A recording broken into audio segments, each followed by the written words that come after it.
चलिए सॉल्यूशन देखते हैं अकाउंट पेपर का जून 2023 वाला। तो ट्रू फॉल्स पहले क्विकली कर देख लेते हैं एक बार और फिर आएंगे सेल्स बुक में, जो कि ये भी आसान क्वेश्चन था। ये देखिए ट्रू फॉल्स पहला था कि लॉ ऑफ कंजर्वेटिज्म जो है, क्या वो ये कहता है कि हमें लॉसेस को कंसीडर कर लेना है? बिल्कुल सही बोला है, ये ट्रू है। दूसरा बोला कि एक्सपेंसेस जो हम बियर करते हैं लाइसेंस लेने में, सिनेमा हॉल रन करने के लिए, क्या वो रिवेन्यू है? नहीं, सिनेमा हॉल तो हमारा लॉन्ग टर्म बेनिफिट देगा, तो उसमें से रिलेटेड एक्सपेंसेस जो है वो कैपिटल नेचर के हो जाएंगे, ये फॉल्स था। अगला कि अंडर ओवर जो हम कास्टिंग होता है सब्सिडरी बुक में, क्या वो एरर ऑफ कमीशन है? तो बिल्कुल एरर ऑफ कमीशन है वो। अगर डेल क्रेडिटर कमीशन हम क्रिएट कर चुके हैं कौन कंसाइनर, तो क्या आगे जो खर्चे होंगे बैड डेट से एसोसिएटेड, तो क्या उसका खर्चा भी कंसाइनर बियर करेगा? नहीं, वो तो कंसाइनर बियर करेगा, तो ये क्या था? ये फॉल्स था। अगला देखिए परपेचुअल डिवेंचर्स क्या लिक्विडेशन ऑफ द कंपनी के टाइम पे पेबल होते हैं? बिल्कुल। ओवरहेड जो है वो डिफाइंड होता है डायरेक्ट मटेरियल डायरेक्ट वेजेस के समेशन से, तो नहीं, वो तो प्राइम कॉस्ट डिफाइंड रहता है, तो ये फॉल्स था। अगला देखिए, ये थोड़ा सा देख लेते हैं कॉन्सेप्ट मटेरियलिटी, मतलब सारी चीज़ों को डिस्क्लोज कर देना फाइनेंशियल अकाउंट में। कंजर्वेटिज्म प्रॉफिट को इग्नोर करना, लॉसेस को कंसीडर कर लेना। एक्स्ट्रा ऑर्डिनरी प्रॉफिट और गेन जो भी हो, अब नॉर्मली अगर आपके कम बिजनेस में हो रहा है तो एक्स्ट्रा ऑर्डिनरी हो गया। फ्लोटिंग चार्जेस मतलब जो एसेट्स आप कंपनी के सारे एसेट चार्ज पे लगा देते हैं उसे फ्लोटिंग चार्जेस। अगला ये देखिए तीन चीज़ें सेल किया गया है और सेल्स बुक पूछ रहा है किसको? एक प्रणीत को, दूसरा अजंता, फिर नवीन।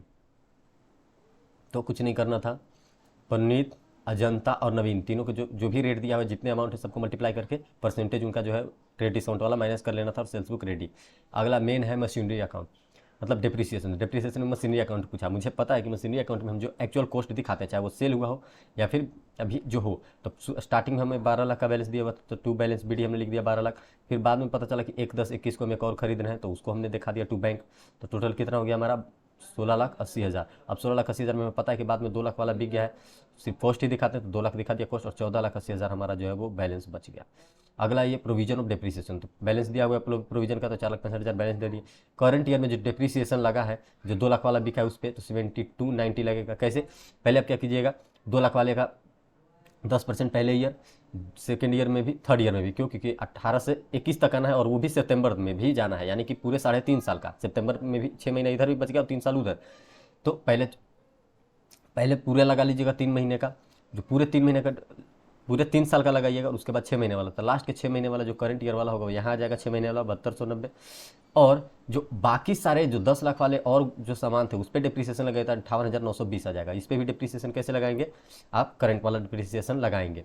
करंट वाला डिप्रिसिएशन दिखा दिया ओल्ड का और न्यू का भी, दोनों का दिखा दिया। ओल्ड न्यू मतलब जो डिप्रिसिएशन 2 लाख वाला मशीन था ना, हम लिख दिया है कि 2 लाख वाला है और एक टोटल 12 लाख का था, तो 10 लाख वाले पे करेंटली लग रहा है 58,920, और जो 7290 है वो लग रहा है 2 लाख वाले पे। वैसे ही करंट ईयर में एक और 4,80,000 का खरीदे थे, इस पर तो 6 महीने का ही लगेगा, तो ये आ गया 24,000।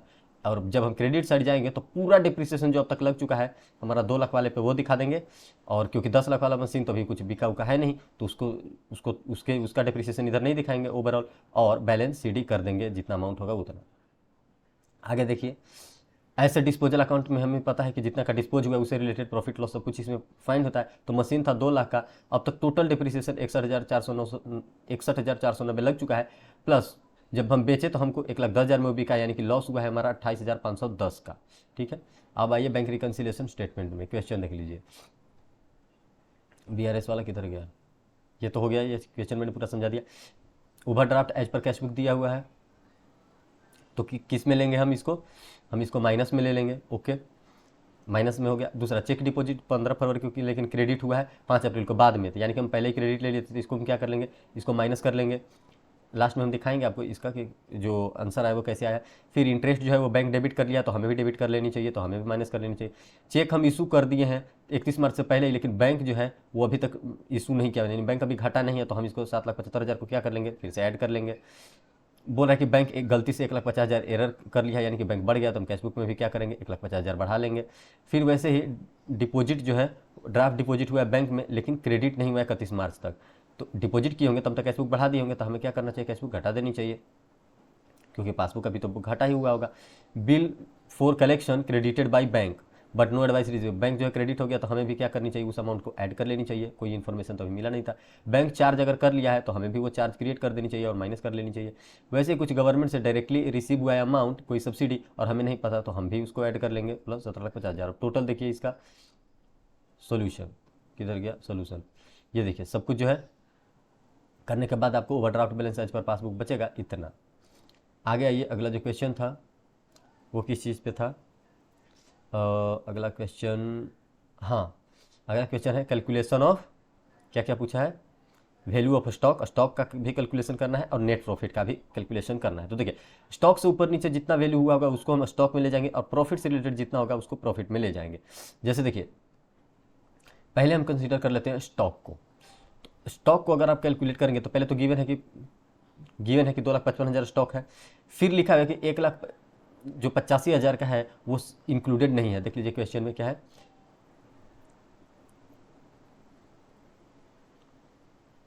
क्वेश्चन में है कि 1,85,000, ये देखिए, इनवॉइस गुड्स अमाउंटिंग टू 1,85,000 का गुड्स है, have been entered on 29 month but not included in the stock. तो स्टॉक में क्या करेंगे, 1,85,000 हम इंक्लूड कर लेंगे। ठीक है, किधर गया, 1,85,000 हम इंक्लूड कर लिए।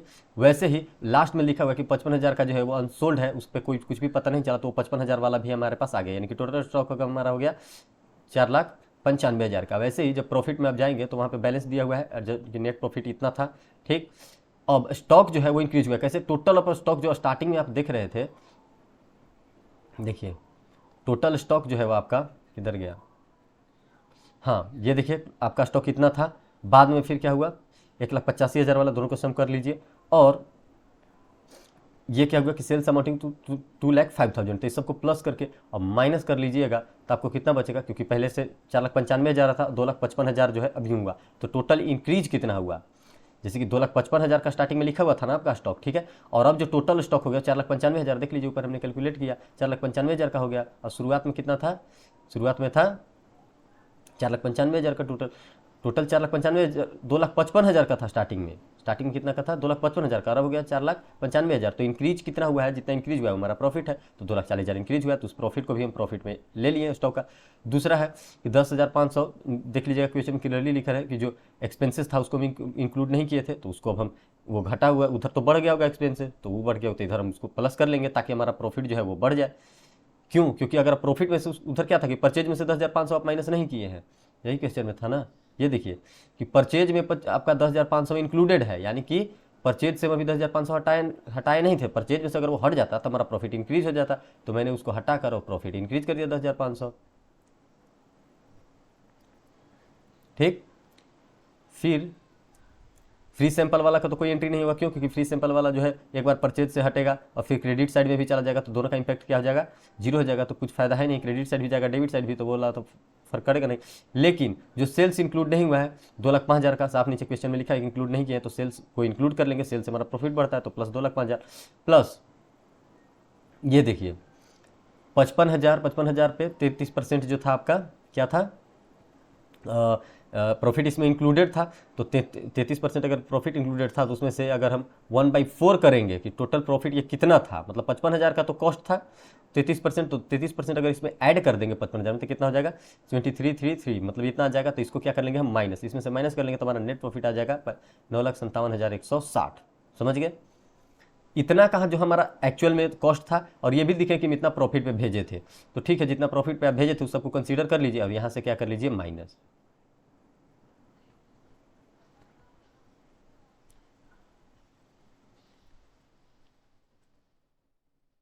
आगे देखिए, आगे, हाँ, नेक्स्ट क्वेश्चन किधर गया, थोड़ा सा छोटा करते हैं। अब आ गया कंसाइनमेंट से रिलेटेड, कंसाइनमेंट से रिलेटेड है, कुछ नहीं करना है आपको। देखिए कंसाइनमेंट का डायरेक्टली आपको लेकर चलता हूँ, पूरा वहीं से समझाता हूँ आपको। कंसाइनमेंट किधर गया, हाँ ये देखिए कंसाइनमेंट का क्वेश्चन, पहले तो गुड्स सेल किए हैं, तो जितना परसेंट किए हैं उसके रेट से मल्टीप्लाई कर देंगे तो 40 लाख, फिर बाद में पता चला कि इतना कैश भी बियर किए हैं कंसाइनर साहब, तो वो दिखा दिए, प्लस सामने वाला जो कंसाइनी है वो 14 कितना है, वो 14,100 का टैक्स भी बियर किए हैं, तो उसको भी हम दिखा दिए कि टैक्स जो है वो बियर किए 14,100। ठीक है, बाद में हमें पता चला कि जो सामान था वो 24,000 का ख़त्म हो गया, ठीक है, लॉस्ट हो गया इधर ही, मतलब अभी पहुंचा ही नहीं था। ठीक, तो लॉस हो गया, तो अब नॉर्मल लॉस हो गया, तो उसको दिखा दिए हम कि 24,000 था, और इसमें किसका खर्चा लगा होगा, सिर्फ कंसाइनर का। अब 10,500 अगर वो दिया पूरे कितना 500 पे, तो जो लॉस हुआ है, लॉस कितना हुआ है 30 शायद लॉस हुआ है ना, कंसाइनमेंट में कितना लॉस्ट हुआ है, लोकल टैक्स भी बियर किए हैं, फिर कितना कितना लॉस्ट हुआ था, 400 toys amounting 30 toys, 30 toys lost हो गए थे, तो 30 टॉयज का कितना रेट होगा, 800 इंटू 30 24,000। और उस पर अगर कंसाइनर का एक्सपेंसेस हम देख लेंगे कि कितना लगाया था, तो 14,100 वाले पे कितना था कंसाइनर एक्सपेंस किया था, 8,000 और 2,500, 10,500। तो 10,500 उस पर पूरे पे किया था, कितना पे किया होगा वो पूरा 500 टॉयज पे, तो 30 टॉयज पे कितना किया होगा, तो 630, तो 24,630 हमारा नॉर्मल लॉस हो गया, 24,630 ये। और जब आप यहाँ पे देखिए टू कंसाइनी हमें लिखना चाहिए था, कंसाइनी जो है वो 80,000 एडवांस पे किया है, उसको हम दिखा दिए। गोडाउन का रेंट वो 3,500 पे किया है, प्लस कमीशन के लिए वो 36,000 के लिए एबल है, क्यों, क्योंकि उसने 6 लाख का टोटल सेल कर दिया है, तो 6 लाख पे 6%, 36,000। प्लस हम जब स्टॉक का कैलकुलेशन करने जाएंगे, तो जो उसके पास स्टॉक बचा हुआ है, स्टॉक कितना बचा हुआ है वो देख लीजिए, स्टॉक उसके पास बचा हुआ है टोटल 500 उसको सेंड किया गया था, 30 तो इधर ही खत्म हो गया, 400 बेच दिया तो 70 बचे, तो 70,000 इंटू 800 तो कितना हो गया, 56,000। उस पर कंसाइनर कितना बियर किया है, तो ये देखिए 10,500 अगर 500 पे बियर किया था तो 70 पे कितना, 1,470। वैसे ही जो कंसाइनर 14,100 अगर 470 रिसीव हुआ था उस पर, तो 70 पे कितना, तो 2,100। टोटल अगर आप निकालेंगे तो 59,570 आ गया, 59,570 हमने यहाँ पे दिखा दिया। आगे देखिए जो कंसाइनी खर्चा किया था वो दिखा दिए, उसको जितना कमीशन मिलना था वो। बेड डेट जो 15,000 का हुआ है वो भी यहाँ पे दिखाया जाएगा। फिर जो प्रॉफिट आप निकालेंगे बैलेंस वो आ जाएगा 2,51,100, तो ये हो जाएगा प्रॉफिट कंसाइनर का। अब देखिए सामने वाला 6 लाख का जो सेल किया उसको देगा कैसे, पहले तो 6 लाख का टू कंसाइनमेंट लिख देगा, उसमें 80,000 वो एडवांस दे दिया, उसको एडजस्ट कर लेगा, प्लस इसको जितना कंसाइनमेंट में ये खर्चा किया है, जैसे टैक्स में पे किया, फिर इसको कमीशन मिला था, सब कुछ को यहाँ पे वो घटा लेगा, और बाकी जो बैलेंस बचेगा 4,51,400 वो पे कर देगा, खत्म। अगला क्वेश्चन देख लेते हैं। ये जर्नल एंट्री है, कुछ नहीं है, कार्तिक जो एक्सेप्ट किया है बालू का बिल, और कार्तिक के बुक में ही सारे एंट्री करने हैं, ये ध्यान दीजिएगा, ठीक है। और 3,500 को, और बाद में वो डिस्चार्ज कर दिया है कैश पेमेंट के साथ 1,500 प्लस 75 रुपये, और वो इंटरेस्ट भी दिया है, तो इसका देखिए एंट्रीज। बिल्स पेबल खत्म हो गया, कितने का, 3,500 का, और इंटरेस्ट 75 रुपये रिसीव होने वाले हैं, उसका एंट्री, प्लस 2 कैश, जो कैश जाएगा, और बिल्स पेबल जो नया क्रिएट होगा, जो बिल्स पेबल क्रिएट होगा वो 2,075 का क्रिएट होगा, समझ गए। ये दोनों एंट्रीज हमने एक में ही पास कर दिया है। अगला देखिए, अगला क्या है कि गोपाल एक्सेप्ट किया था 4500 का, इंडोर्स किया कार्तिक, यानी कि ये कार्तिक, आपको खुद को कार्तिक मान लीजिए क्योंकि आपके ही बुक में रिकॉर्ड करना है, कार्तिक इंडोर्स किया था, और वो डिजॉनर हो गया, तो डिजॉनर हो गया, और साथ में ये नोटिंग चार्ज भी बेचारा पे किया, तो सब कुछ कौन पे बियर करेगा, जो ड्रॉई है वो। तो सोल्यूशन निकालते हैं, किधर गया,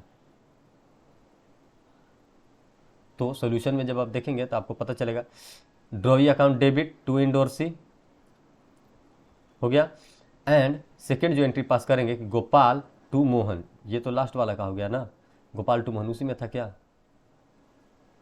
हाँ गोपाल टू मोहन कर लिए, क्योंकि मोहन ने बियर किया है, तो वो मोहन अगर एक्सपेंस बियर कर दिया तो गोपाल देगा किसको, मोहन को देगा। और जो डिजॉनर का एंट्री है वो स्टार्टिंग में ही हमने कर दिया, ये देखिए ड्रॉवी टू इंडोर्सी जो था उसका एंट्री हो जाएगा पहले, और फिर गोपाल जो कि बियर करेगा किसके लिए, टू मोहन, और बाद में जो मोहन है वो पे कर दिया है, तो Mohan account debit to bank,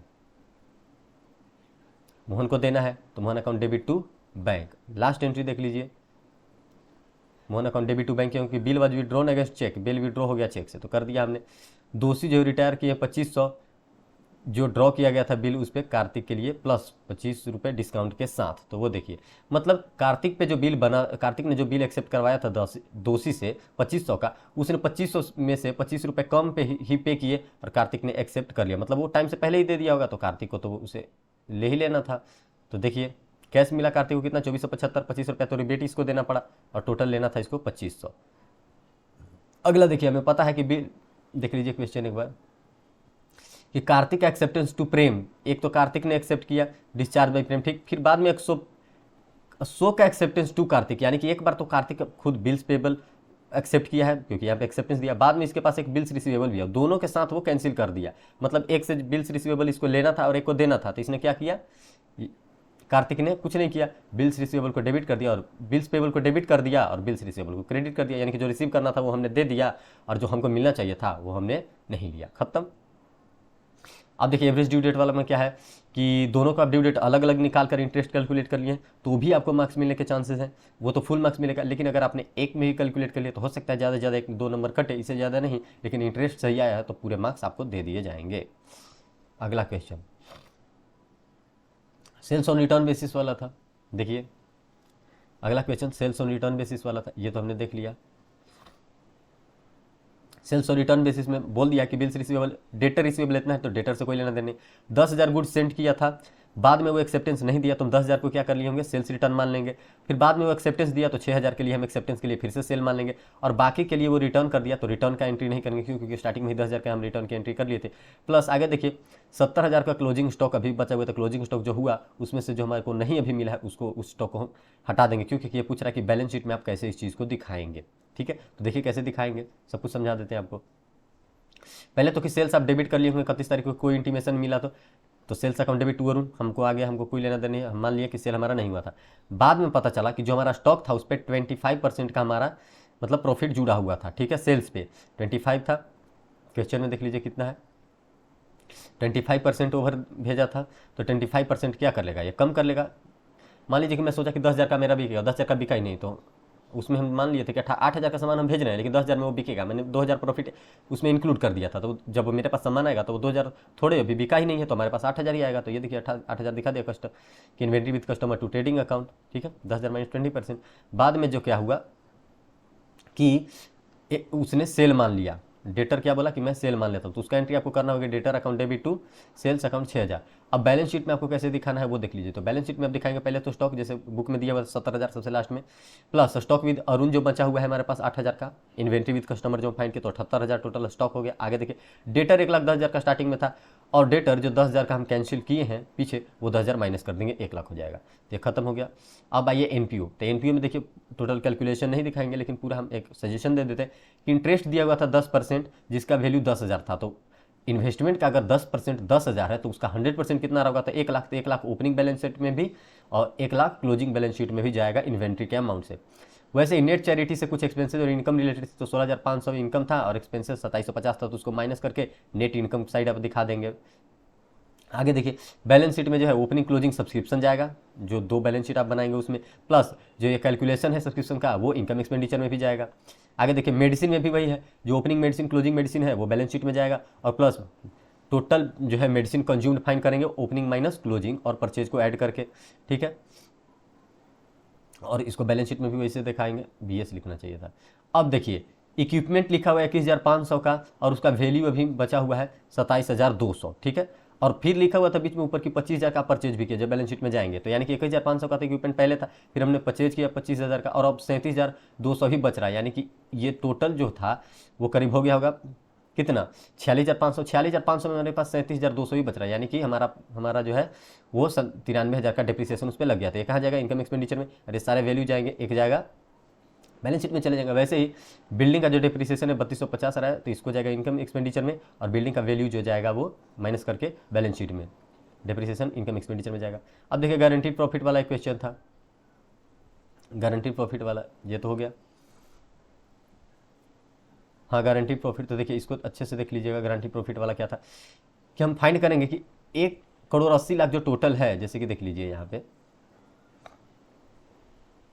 हमारा टोटल इतना है। ठीक है, इतना है तो हम देख लेंगे कि जो जेड नया 1/6 के लिए है तो उसका शेयर कितना हो जाए, तो 1/6 कर देंगे तो उसका कितना हो जाएगा, तो 1/6 हम करेंगे तो उसका हो जाएगा 30 लाख। तो 30 लाख हो गया तो और इसको गारंटी कितने के लिए दिया गया है, 50 लाख के लिए बोल दिया गया कि 50 लाख का इसका गारंटी मिलेगा, यानी कि इसको और कितना चाहिए 20 लाख। तो और 20 लाख इसको चाहिए तो कितने रेशियो में देंगे सामने वाले भाई साहब, 3:2 रेशियो में, क्योंकि पहले बोला कि गारंटी फॉर्म दिया यानी कि दोनों दिए हैं तो 3:2 में दिए हैं, उनका रेशियो है तो 3:2 में 12 लाख 8 लाख 20 लाख दे दिए तो ये कितना हो जाएगा 50 लाख। और ये दोनों क्या करेंगे अपना जो 80 लाख और इसका जो बैलेंस 8 लाख था तो उसमें से ये 20 लाख भाई साहब माइनस कर लेंगे और 12 लाख ये माइनस कर लेंगे क्योंकि इनका जो बचा हुआ बैलेंस था वो था गिवन था कि 9 लाख 90 लाख था और 60 लाख। तो ये तो बियर करेंगे कितना, ये देंगे यहाँ पर से 12 लाख, तो 12 लाख दे देंगे तो इनका बचेगा 78 लाख। ये जिन भाई साहब जिनका 60 लाख था वो दे देंगे 8 लाख, तो इनका बचेगा कितना 52 लाख। अब आप कहेंगे 8 लाख क्यों देंगे, तो पहला बोला था कि जो उनका जितना कम होगा, इसका तो गारंटी दिया गया था 50 लाख का, इसका वैल्यू हो कितना रहा है 30 लाख, तो इसको कितना और चाहिए 20 लाख, और जो 20 लाख चाहिए 3:2 में फर्म दे रहा है, तो दोनों 3:2 में दे दिए। अगला बोला कि दोनों इक्वल दे रहे हैं, तो दोनों 10-10 लाख देंगे, तो दोनों का 90 लाख में से 10 लाख, 60 लाख में से 10 लाख। अगला शेयर से रिलेटेड मोस्ट इंपॉर्टेंट, सबसे इंपॉर्टेंट शेयर से रिलेटेड वाला था। देखिए अभी ये जो है बैलेंस शीट वाला, ये पार्टनरशिप वाला थोड़ा सा डिफिकल्ट है, और इसको अगर मैंने बनाना शुरू किया तो ये लग जाएगा कम से कम आधा घंटा, बिल्कुल आधा घंटा लग जाएगा, 20 मार्क का क्वेश्चन है। हालांकि मैं इतना बता सकता हूँ कि गुडविल जब आप कैलकुलेट करेंगे तो उसमें से जो लिखा हुआ है कि एवरेज प्रॉफिट आपको माइनस करना है, प्रॉफिट को कंसीडर कीजिए, फिर उसके बाद जो है जो रेम्यूनरेशन देना उसको माइनस कीजिए, उसको माइनस करने के बाद जो है number of year of purchase से गुडविल निकाल लीजिएगा। खैर ये देखते हैं कंपनी वाले के 1,20,000 ही वो ले सकता था, कैपेसिटी था, इन्विटेशन दिया है, लेकिन अप्लाई कर दिए लोग 3,60,000। तो 3,60,000 अप्लाई किए, तो ये क्या किया कि 80,000 को रिजेक्ट कर दिया। तो 80,000 को रिजेक्ट कर दिया तो बचे कितने 2,80,000। तो बाकी 2,80,000 में क्या किया कि एक को कहा कि तुम 50% ही अभी ले लो, और बाकी जो तुम्हारा पैसा रहेगा वो अलॉटमेंट में चला जाएगा। सामने वाले से बोला कि तुम 30% ही अभी तुम ले लो अमाउंट एप्लीकेशन मतलब शेयर कैपिटल में, और बाकी जो तुम्हारा 80% वो चला जाएगा अलॉटमेंट में। ठीक है, इसकी एंट्री करते हैं। देखिए 80,000 वाला जो है 1,60,000 जो अप्लाई किए हैं उनको 80,000 मिला है, यानी कि वो 80,000 एक्स्ट्रा पे किए होंगे। ठीक है, 80,000 शेयर्स @3 एप्लीकेशन @3 है, तो ये लोग 2,40,000 एक्स्ट्रा दिए होंगे। वैसे ही 40,000 वाला जो है वो 1,20,000 के लिए अप्लाई किया था, तो ये कितना एक्स्ट्रा दे दिया होगा, तो 40,000 तो इसको अप्लाई मिल गया, लेकिन 80,000 ये भी दे दिया होगा, तो 2,40,000 ये भी एक्स्ट्रा दे दिया होगा। खैर अब आते हैं डायरेक्टली एंट्री में। देखिए आपको जो स्टार्टिंग में था, जो बैंक से 10,80,000 रिसीव हुआ, तो bank account debit to application, जो टोटल था 3,60,000 जो भी रिसीव हुआ उसको @3।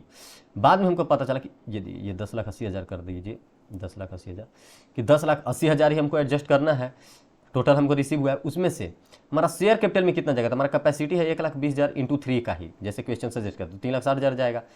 और ऊपर बोल दिया कि 80,000 का जो था ना वो सीधे आपको जो है वो रिजेक्ट हो गया है, क्वेश्चन में बोल दिया है ऐसा कि 80,000 का सीधे रिजेक्ट हो गया था। 18 के 24 2,40,000 होना चाहिए, 2,40,000।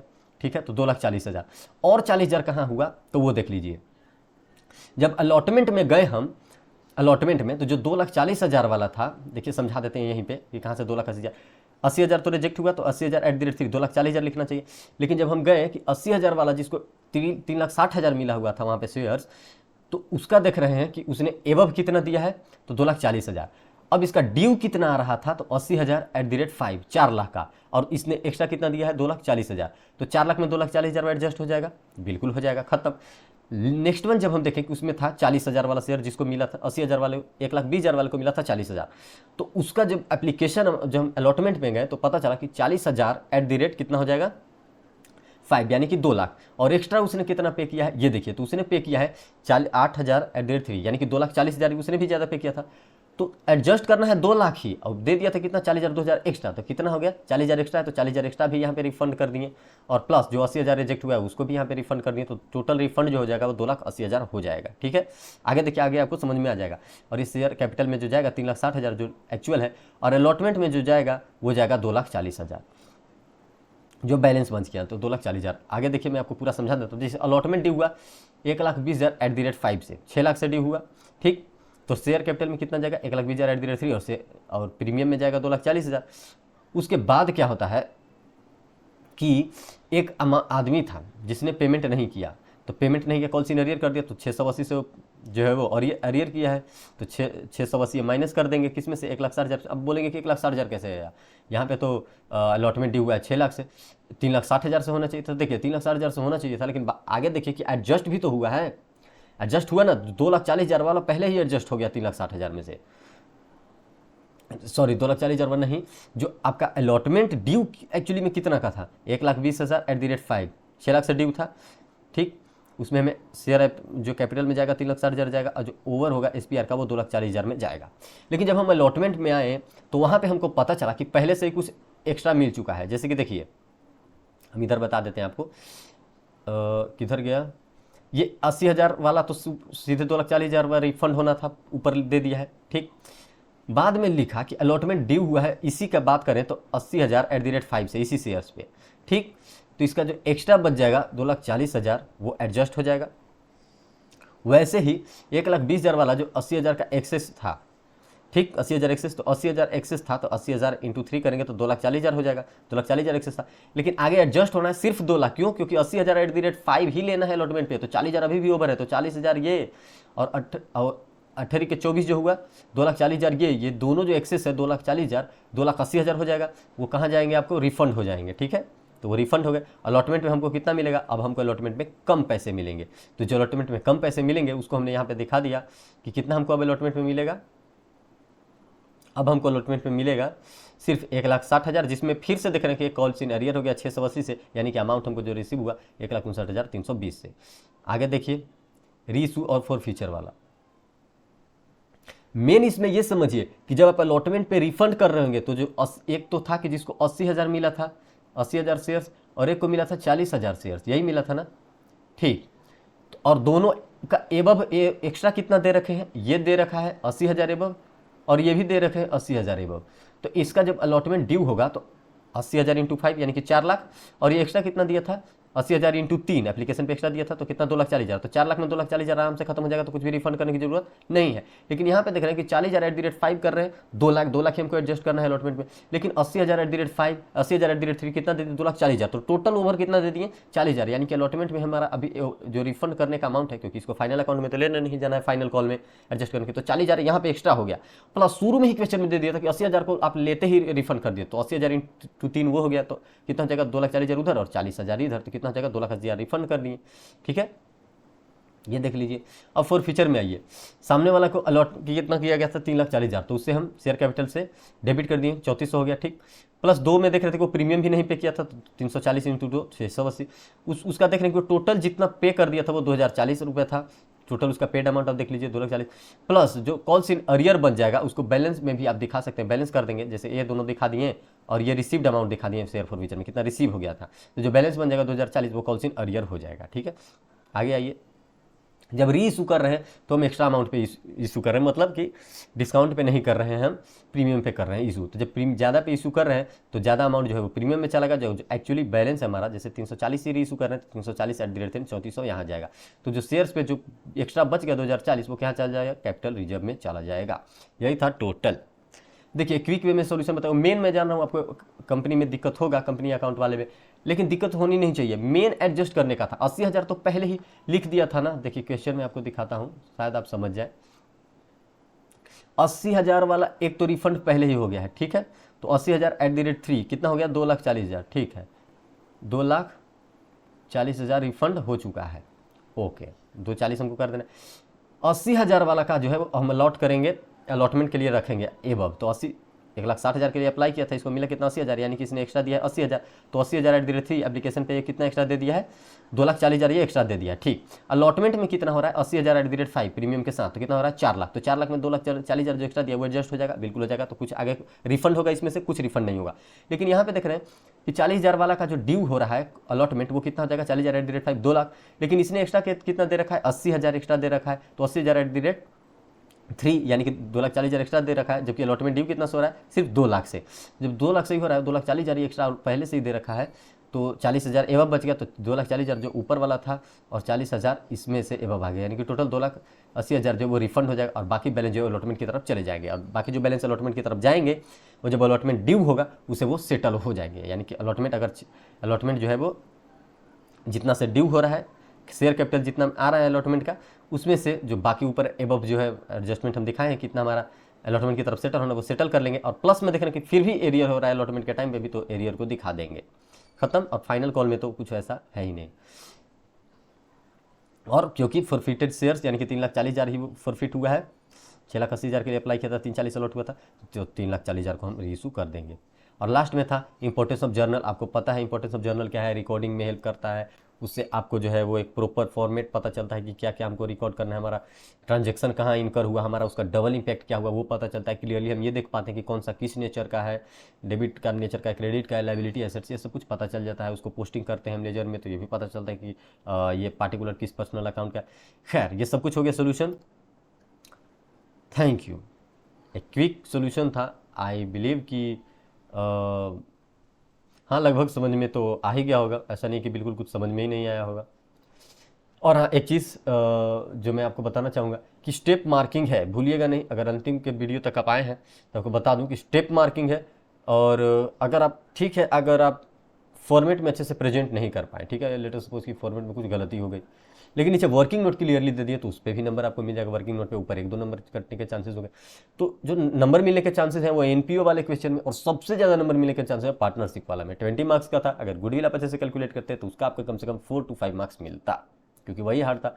फिर अगर पार्टनर्स कैपिटल बना रहे होते, पार्टनर्स कैपिटल में कुछ पोस्टिंग ऊपर वाला आइटम दिया था, पोस्ट कर दिए होते तो उसमें भी 2-3 नंबर मिल जाता। प्लस बैलेंस शीट आप बनाते तो क्लियरली गुडविल से कुछ लेना देना नहीं था, सीधा उठाते और बैलेंस शीट में सारे को पोस्टिंग कर देते तो उसमें से भी 4 to 5 मार्क्स मिल जाता। यानी कि ओवरऑल देखें अगर गुडविल वाला जो केस था उस चीज़ को अगर हम इग्नोर करते, डायरेक्ट पोस्ट करते, बैलेंस शीट में पोस्ट करते, पार्टनर्स कैपिटल अकाउंट के जितना ऊपर आइटम था उसको पोस्ट करते तो उसमें से भी हमें 6 to 7 मार्क्स आराम से मिल जाता। और प्लस में अगर नीचे जो एवरेज निकालना था प्रॉफिट वाला, जिसमें गुडविल कैलकुलेट करना था, तो उसमें अगर 1-2 नंबर भी मिल जाता, लगभग मतलब 10 नंबर हम आराम से उसमें ले सकते थे। खैर कोई बात नहीं, ये था पूरा सोल्यूशन और थैंक यू।